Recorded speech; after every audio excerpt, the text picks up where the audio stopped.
folks, if you believe the world's economy is a sound, solid structure, you are an idiot. And I mean that in the kindest way possible. But seriously, the entirety of our economy is a Ponzi scheme. And anyone with half a brain who spends about 15 minutes thinking about it will agree. And the Ponzi scheme is beginning to show some cracks.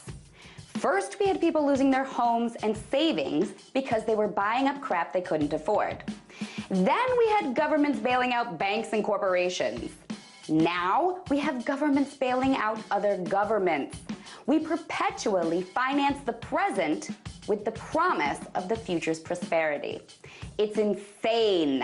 At some point, the buck passing has to stop. As Nouriel Roubini, a noted economist, recently said, there's not going to be anyone coming from Mars or the moon to bail out the IMF or the Eurozone. The way our Ponzi scheme works is, we have this horrible system that centers on an ever-growing population that produces and consumes ever more stuff. And that's how Ponzi schemes work, right? Keep finding more and more suckers to fund the scheme to keep everything afloat. And you can keep the scheme alive. So long as the future remains full of new consumers, we'll be fine. But we live in interesting times, my friends.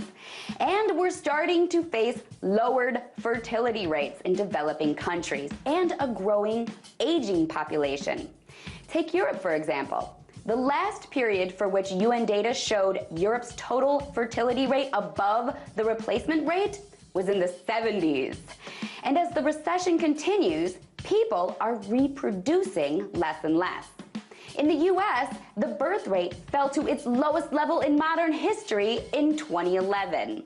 And before you start thinking, well, just look at the Chinese, there are a billion of them, we clearly don't have a fertility problem.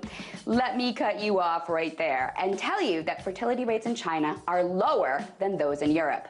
The birth rate in China currently is 1.55, well below the fertility rate of 2.1 or more, which is what is needed to keep a population growing. It's about replacement. We just aren't making enough new people. So in the future, we are going to have fewer people consuming less and needing fewer resources. And having fewer people around to consume less crap is very, very bad for our Ponzi scheme economy. That scheme requires more suckers to keep buying into the scheme, and we're making fewer suckers. But here's the silver lining. Having fewer people around consuming less and not feeding into a Ponzi scheme is ultimately better. It would be very good for the planet, obviously, and also for people like me who could use a little more elbow room on the subway. It would be awesome if society stopped stealing from its future self, sucking dry the legacy of humankind. The trick is for people to figure out a way to opt out of the Ponzi scheme without opting out of society entirely. And that involves figuring out a way to cut out the banks and politicians, finding ways to provide ourselves with our own sources of energy. Number one, that's most important. And also finding ways to feed and clothe ourselves and interact with each other without relying on the people running the scheme. And if that doesn't happen, sooner or later, the sham of our economy is going to crash, just like every Ponzi scheme before it. Tonight, let's talk about that by following me on Twitter @TheResident.